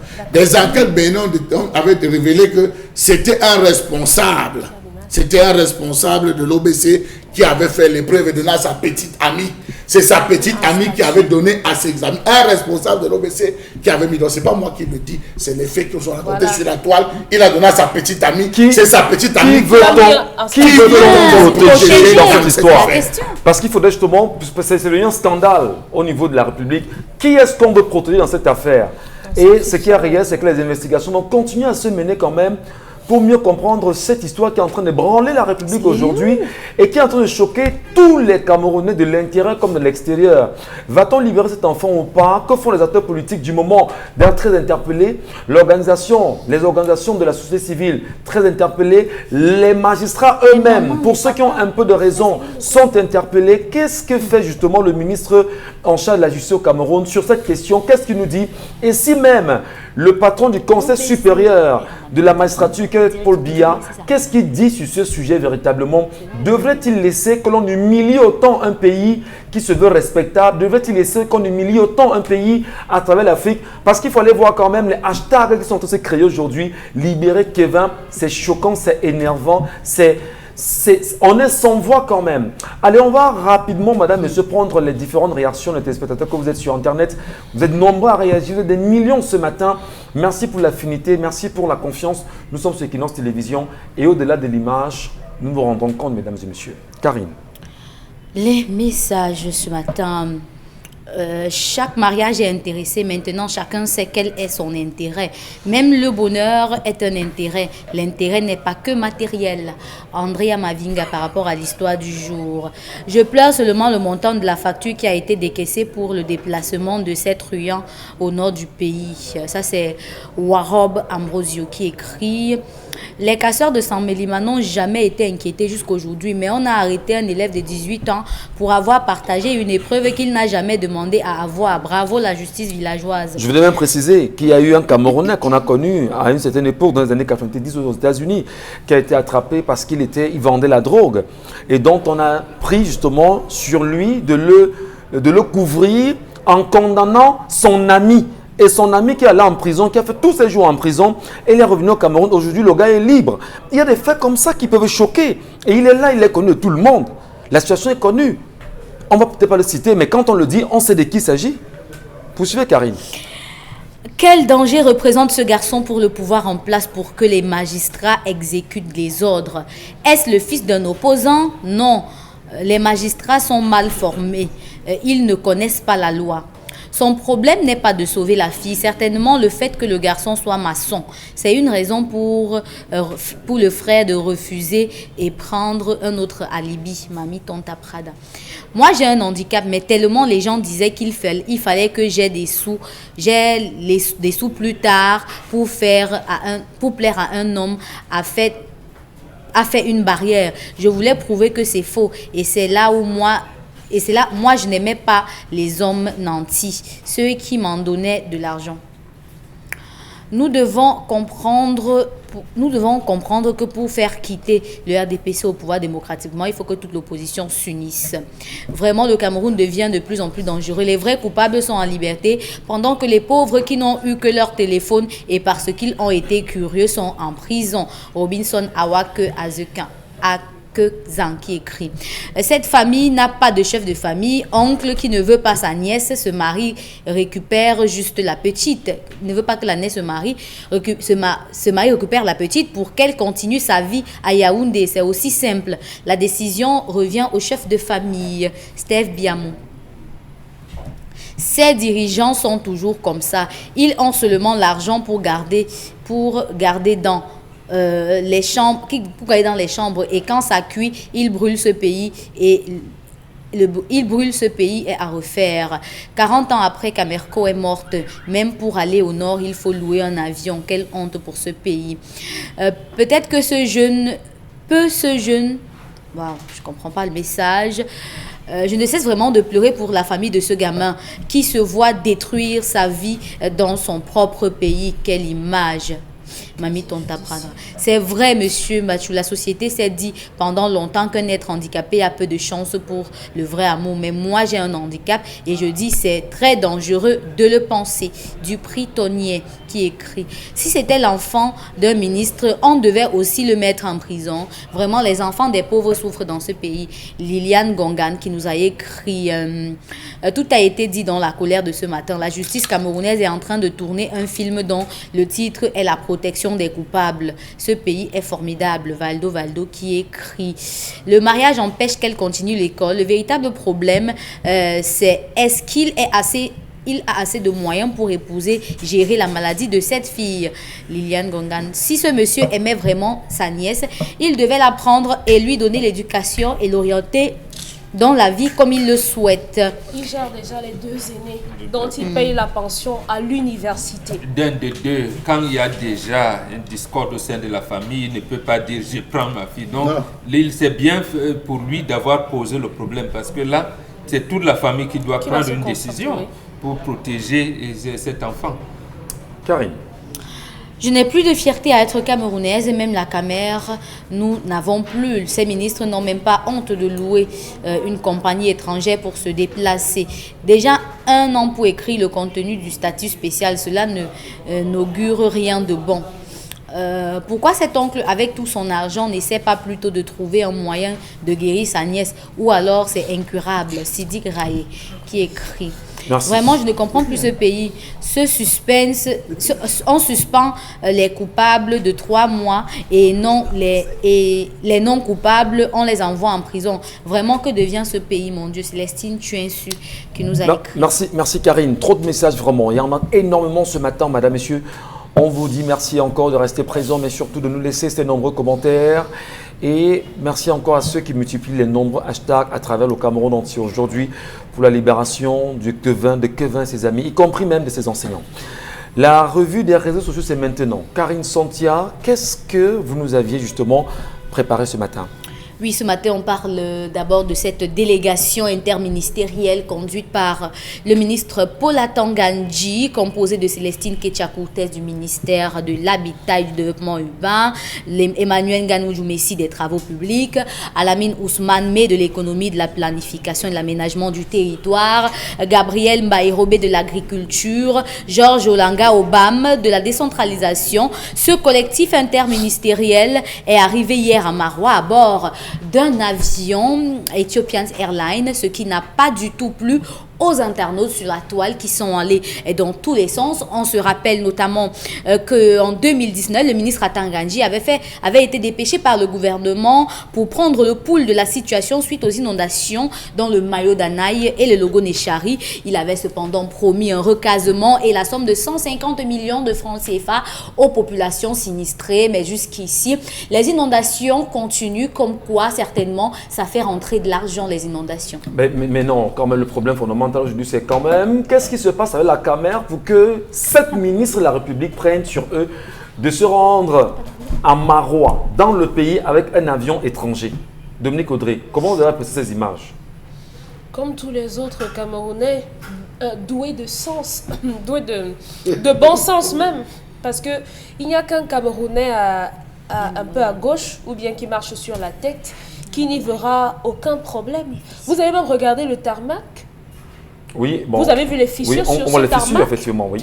Il y a sensiblement 2 semaines, on a parlé d'un avion qui avait, bon, je ne vais pas dire déraillé, sorti de piste. Est-ce que ce n'est pas une des raisons de cette sortie de piste? La dégradation, justement, de la qualité de...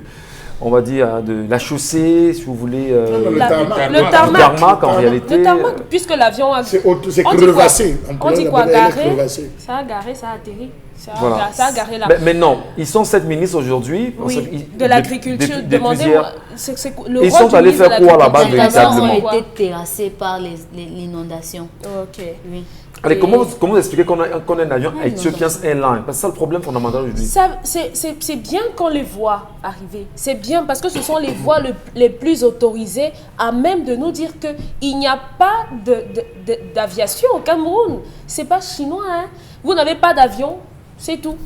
S'il faut se déplacer, s'il faut aller de Douala à Yaoundé, on va faire appel à Ethiopian Airlines. C'est tout. Ça veut dire que vous n'avez pas d'avion, vous n'avez pas de pilote, vous n'avez rien du tout. Rien du tout. Même pas l'aéroport, vous n'avez pas. Bon, Bengan, et ça, c'est la preuve que l'acte de décès de Kameko est en main aujourd'hui, lorsqu'on regarde ces images. Non, moi, je ne pose pas le problème en termes de Kameko. Je pose le problème en termes que ces ministres, premièrement, ils ne sont pas dans la tenue appropriée. Vous ne pouvez pas aller rencontrer des sinistrés de ce genre. Vous êtes voilà, vous êtes habillé en européen. Voilà. Mais si vous voulez vous habiller en européen, portez au moins les jeans. Les boots. Les jeans et les baskets. Voilà.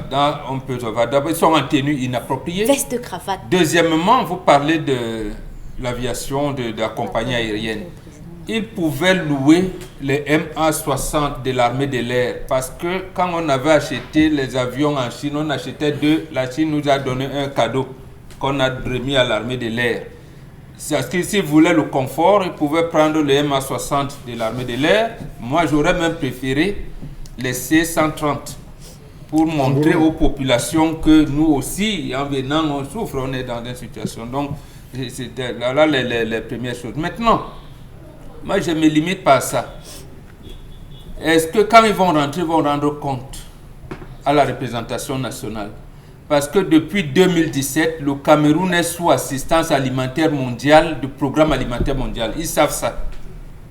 Et je pense qu'il y avait au moins 8 ministres qui étaient partis là-bas, même sur, comment je vais dire, revendication et insistance du social-démocratique front, le gouvernement ne s'est jamais trouvé dans l'obligation de rendre compte, de dire ce qui se passe réellement.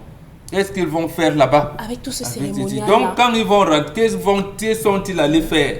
Justement, louer un avion très cher, les frais d'émission qui sont très chers, parce que dans ce genre de choses également, il faut éviter de prendre des frais d'émission. Oui. Il faut éviter. Mais à bien regarder, ils ont des frais d'émission.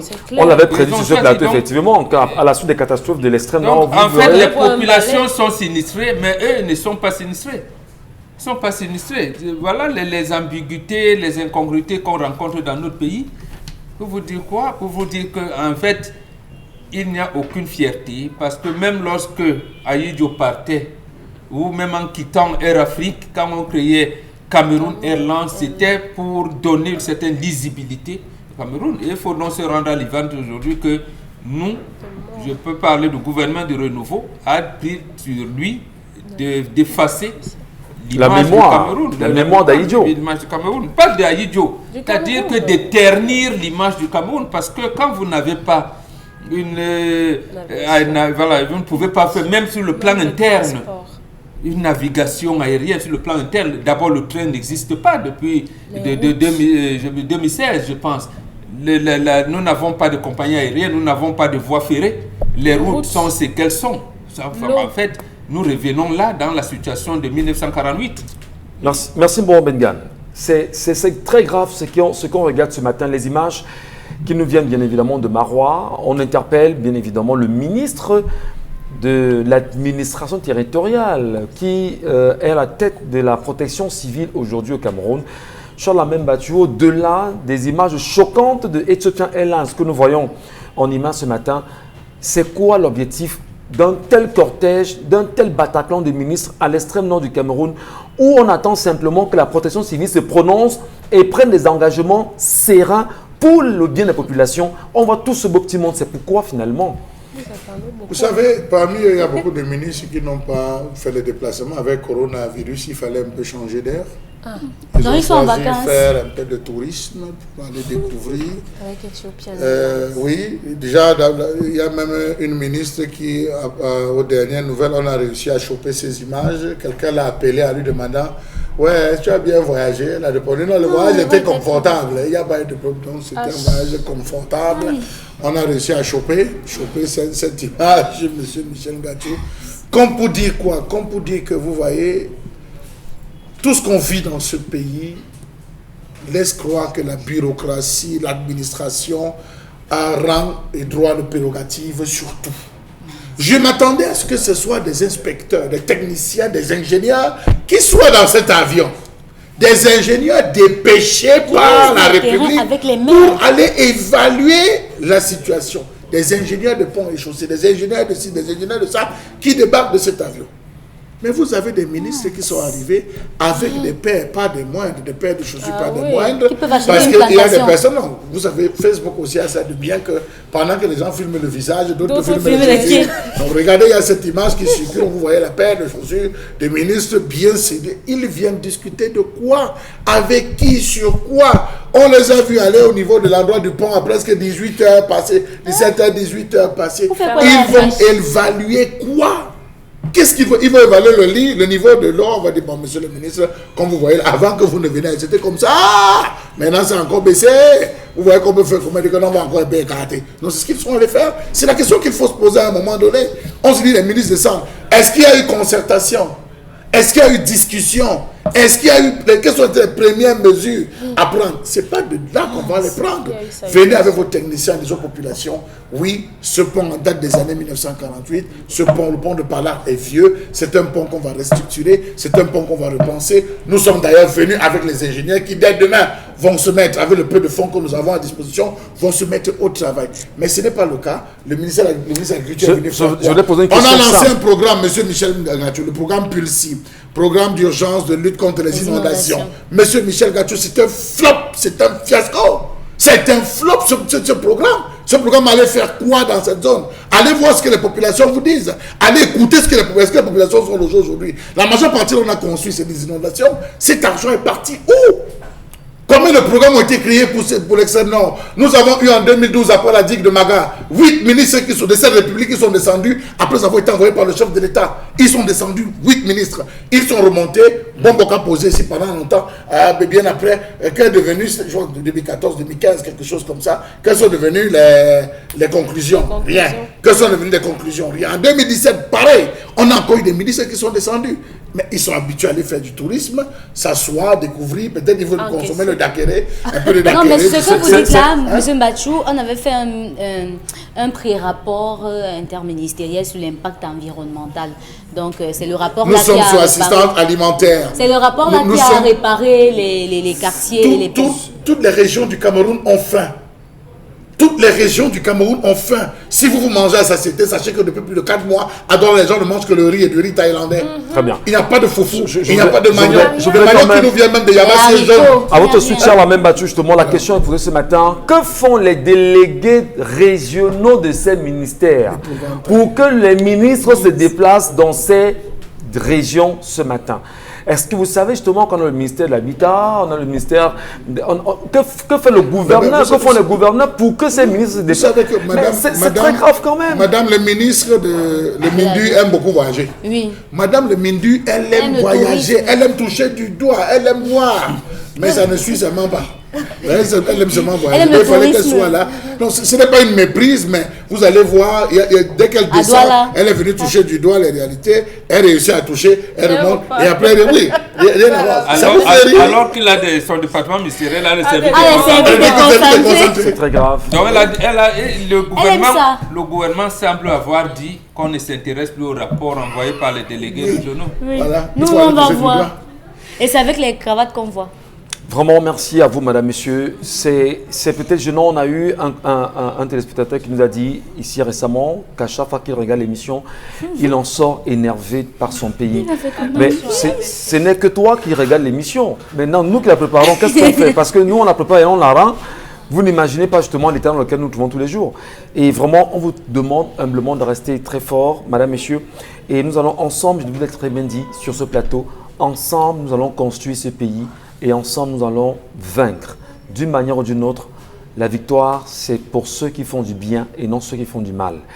Allons saluer bien sûr un partenaire qui est avec nous ce matin. Et nous recevons en cette veille de rentrée scolaire et académique un spécialiste du voyage et de l'orientation à l'étranger. Henri Simplice Tchangan Ziemi est consultant réglementé en immigration canadienne et membre du conseil de réglementation des consultants en immigration du Canada. Il est avec nous bien sûr ce matin sur le plateau, spécialiste en même temps en immigration. Il est diplômé en droit de l'université de Douala au Cameroun et de l'université Laval située dans la ville de Québec au Canada. et il est bien sûr de passage au Cameroun. Commissaire à l'assermentation pour le Québec et l'extérieur du Québec, notre invité dirige justement la firme Immigration Efficace Canada. Il est avec nous ce matin. Henri Simplice Tchangan Ziemi, bonjour.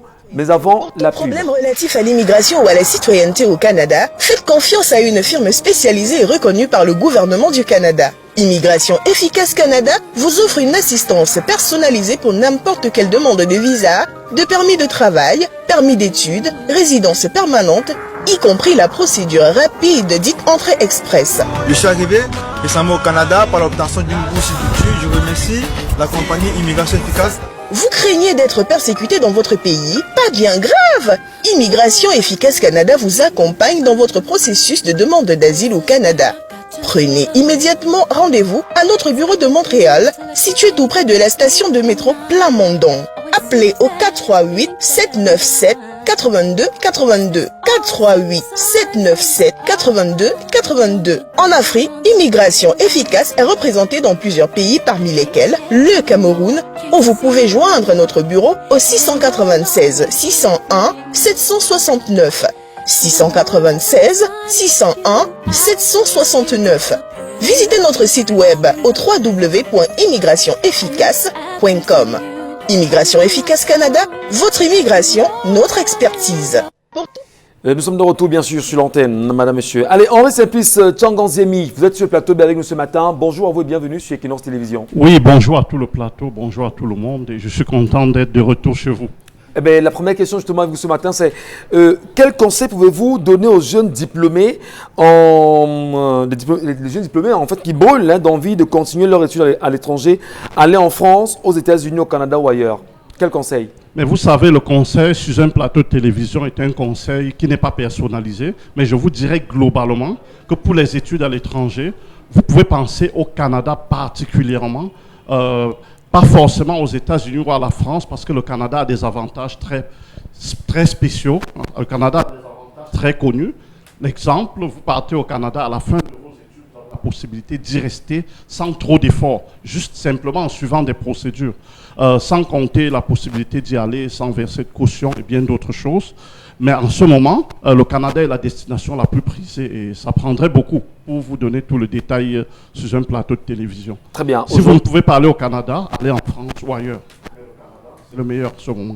Merci beaucoup Henri Simplice Tchangan Ziemi, mais on parle également du coronavirus, vous le savez, le coronavirus qui a eu un gros impact quand même sur la planète aujourd'hui. Est-ce que le corona empêche le dépôt d'une demande de visa pour le Canada dans la catégorie étudiant? Non, en ce moment, contrairement à ce que plusieurs pensent, le corona n'empêche pas une demande de visa.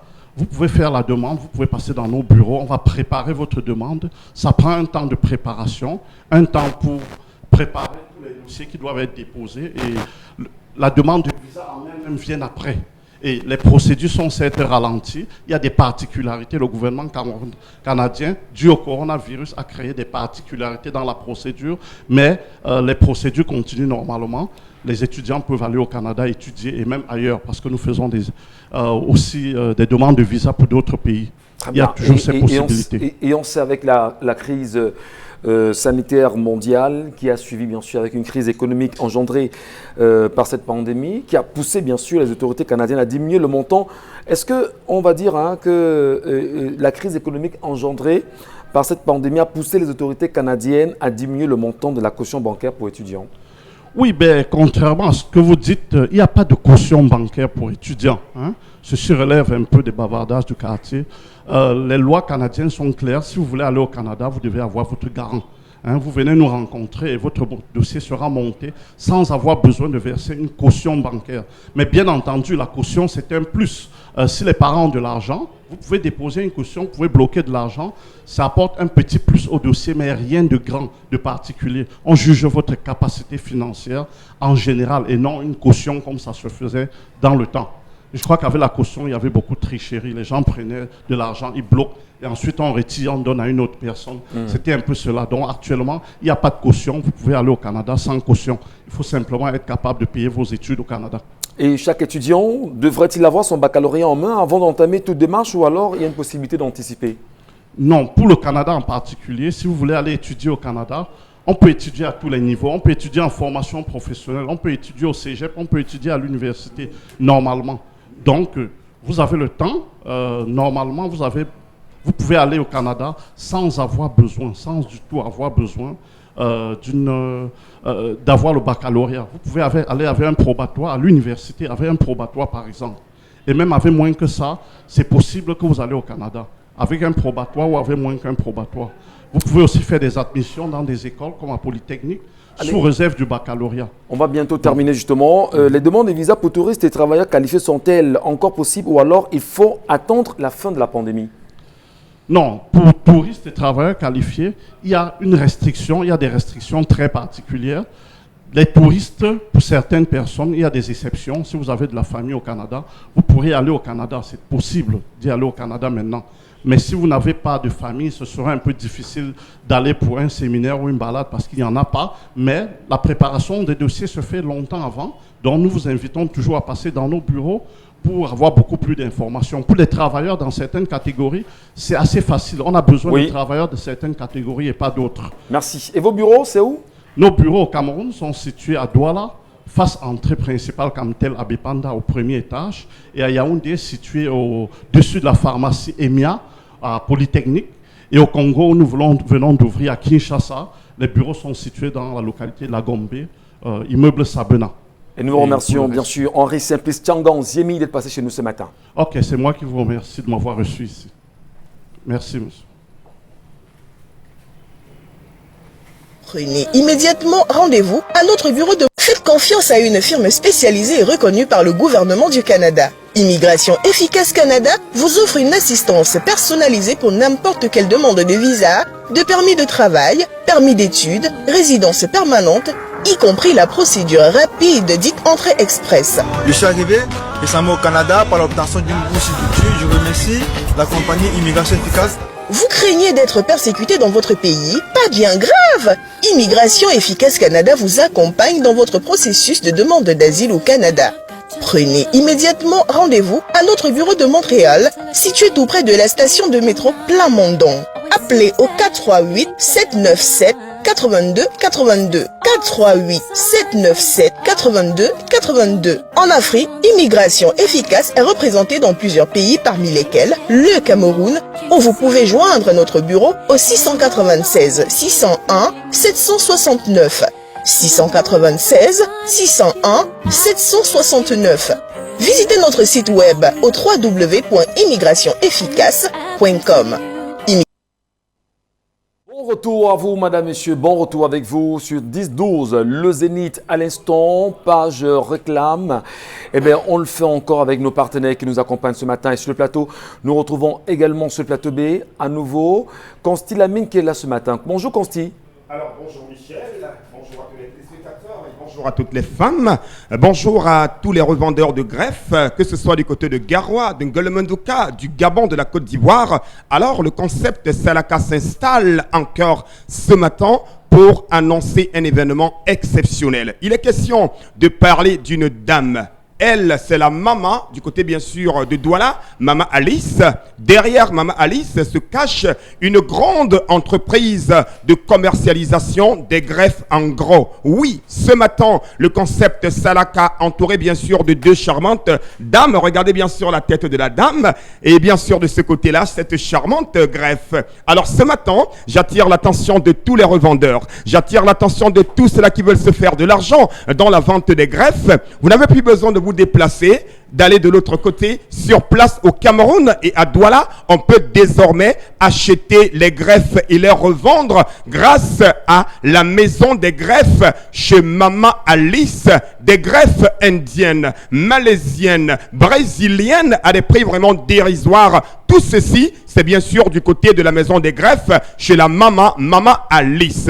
Nous allons tout de suite passer déjà par pour annoncer ce grand événement. Cet événement, c'est donc demain à partir de 11h, l'ouverture, bien entendu, d'une autre agence de la maison des greffes du côté du quartier village. Oui, parce que la maman a décidé de s'installer en plein cœur de village. Elle a décidé de s'installer en plein cœur du marché Dogbassi, question de permettre aux habitants de Bilongué, de Dakar, de Déa, quel que soit là où vous êtes, de pouvoir acheter les greffes à des prix vraiment dérisoires. C'est donc demain, à partir de 10h, du côté bien sûr de Dogbassi, c'est au marché Dogbassi, à l'étage, 3e boutique à l'étage, juste à côté des escaliers. La maman s'installe de ce côté demain. Et à l'occasion, bien entendu, de cette grande ouverture, vous aurez bien sûr l'occasion de vivre une grande vente promotionnelle des greffes. Et cette vente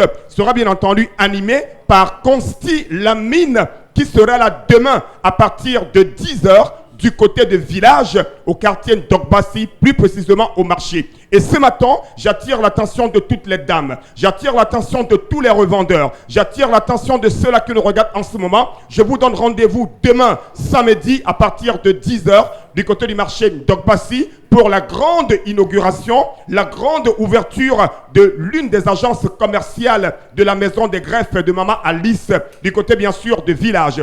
Nous allons tout de suite passer une fois de plus à la présentation des différents produits que nous commercialisons. Nous allons commencer bien entendu par des greffes brésiliennes. Plus besoin d'acheter le kucha, plus besoin d'acheter n'importe quoi. Plus besoin d'acheter ces greffes-là qui vont se fondre quand il fait chaud. Allez chez la maman, allez chez Maman Alice, vous avez des greffes brésiliennes à des prix vraiment les plus bas du côté bien sûr de Maman Alice. Et je rappelle que la vente chez nous, elle se fait uniquement en gros. Nous sommes là ce matin pour interpeller les grossistes. Nous sommes là ce matin pour interpeller ceux-là qui ont les salons de coiffure, ceux-là qui ont les boutiques, ceux-là qui sont les revendeurs, de bien vouloir profiter de cette offre exceptionnelle pour acheter les greffes brésiliennes à des prix vraiment dérisoires. Il n'y a pas que les brésiliennes, il y a également les greffes indiennes. Oh là là là là là là là là. Quand on parle bien sûr de l'Inde, on voit directement ces cheveux de qualité. Et quand on parle des cheveux de qualité, on voit directement Maman Alice qui vous permet d'avoir également des greffes indiennes à des prix vraiment dérisoires. On parle également de plus en plus de la Mama qu'elle vous permet également d'acheter les greffes malaisiennes à des prix vraiment dérisoires. Donc, chers téléspectateurs, donc, any man, where the yami just know, il faut ça for Bonamusadi, for ça for Bafoussam, for Garwa, for Gaundere, just call just know, Maman Alice, and commandez, il y a greffe. Et demain, c'est la grande inauguration du côté bien sûr de village. Les numéros de téléphone, vous les avez, appelez dès à présent. Et je ne saurais partir sans faire un salaka spécial. Les premières femmes qui vont commander à l'instant vont bénéficier des réductions exceptionnelles. Oui, les premières femmes, les premiers revendeurs vont bénéficier d'une grande réduction. Merci beaucoup. Merci beaucoup, merci infiniment. Allez, merci. À vous, madame, messieurs, c'est Consti et nous l'aimons comme ça de toutes les façons. On aime son travail, il est exceptionnel dans ce qu'il fait et tous les matins, nous prenons du plaisir à être avec lui ici avec le concept Salaka et nous présentons encore un produit nouveau ce matin sur nos antennes. Karine Santia, rapidement des messages car bientôt l'émission va s'achever. Moi, je dis que cette affaire est une affaire tribale. Tous ceux qui sont responsables de la fuite, l'OBC Sentir avec 3 mois de mise à pied et lui le petit Graphi, il va payer les pots cassés. Ludia Fomani qui nous a écrit ce matin. Quand un jeune de 18 ans pirate un site sécurisé d'un ministère, on ne le met pas en prison. On le récupère et on lui paye une meilleure formation et en informatique car on a affaire à un surdoué. Jean-Bernard Tetmen, notre message. En passant ici en Europe, ils n'ont pas composé avec le coronavirus. Ils ont pris les contrôles continus qu'ils ont fait au courant de l'année et ont donné les examens aux enfants. Le problème, c'est que les enfants de nos jours sont aussi trop bêtes. À notre époque, on cachait l'eau entre élèves. Maintenant, les gars vont même jusqu'à poster sur Facebook un statut. Nos petits frères exagèrent avec les réseaux sociaux. L'argent avec lequel on a loué cet avion et frais de mission, ne peut-il pas payer la reconstruction du pont à Cameroun? William Kunga qui écrit. Franchement, la location de cet avion valait vraiment la peine? C'est une question. Que reproche-t-on à cet enfant? Où sont ses camarades chez qui il a partagé la dite épreuve? À quoi servent les commissariats et brigades de Banganté? À quoi sert le tribunal de Banganté? Moi, je pense que le peuple bamileke est rentré en otage. Notre message. Un autre message ce matin. Des milliers de Camerounais sont morts à Ezekaï, ne sont pas passés. Quand il y a une inondation où il n'y a pas eu de mort, au lieu de reconstruire les routes pour les gens, ils prennent des frais de mission pour aller faire du tourisme. Ils étaient venus aussi à Ezekaï dans un hélicoptère avec les mêmes chaussures, le même apparat que vous avez vu là. Ils étaient arrivés comme ça. Nous avons le choix, soit continuer à pleurnicher pendant que le pays ne fait que descendre aux enfers, soit se lever et arrêter la saignée. Quand on est dans une salle d'examen et on est à l'afflux de toute épreuve, car on ne sait jamais. Je me rappelle en 2017, on a reconduit une ancienne épreuve de mathématiques de 2004, jusqu'à les camarades ont commencé à dire aux autres que dont vous avez eu l'eau.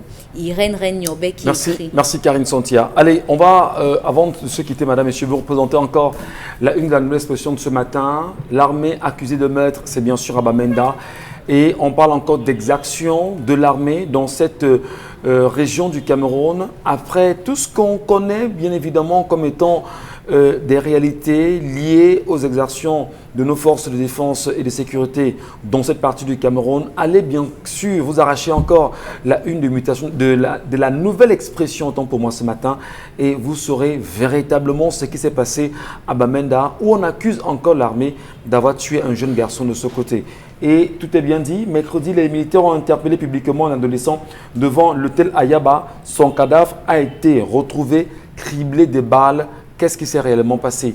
On va déjà dire merci à Charles Amembatchou, Karine Santia, Bon Benguin, Dominique Audrey, Oyengelek. On va se retrouver certainement lundi. Mais il y a une image avec laquelle nous sommes sortis l'émission ce matin. Oui, une vidéo. Je ne sais pas comment les gens vont voir ça. Allez, on va également saluer en passant, bien sûr, l'équipe technique gérée par Madame Guanfo à la réalisation, Carlos Minuet au son et Dallas Chana aux caméras. L'image qu'on voudrait bien sûr vous faire regarder ce matin, Madame, Messieurs, tenez le cœur, c'est le Cameroun. Je ne sais pas si on peut la voir rapidement, Madame. Madame Guanfo, oui, mais c'est là, Madame Guanfo. C'est juste une petite vidéo, Madame Guanfo. Et on pourra bien évidemment la voir étant donné que tout a été logé et vous savez, sauf cas contraire. On a une belle famille ici, il y a une ambiance formidable ici tous les jours. Vous n'imaginez pas, ça monte, ça descend, les gens sont avec nous. On peut bien comprendre ce qui se passe. Karine, ça va? C'est bon? Ça va très bien. Bon, ça va? Dominique Audrey? Là voilà, la vidéo. Allez, on peut bien écouter. Le volume, je vous en prie.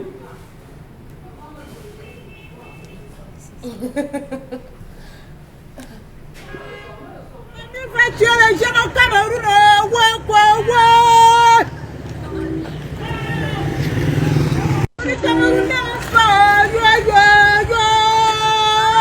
la famille va tuer les gens au Cameroun.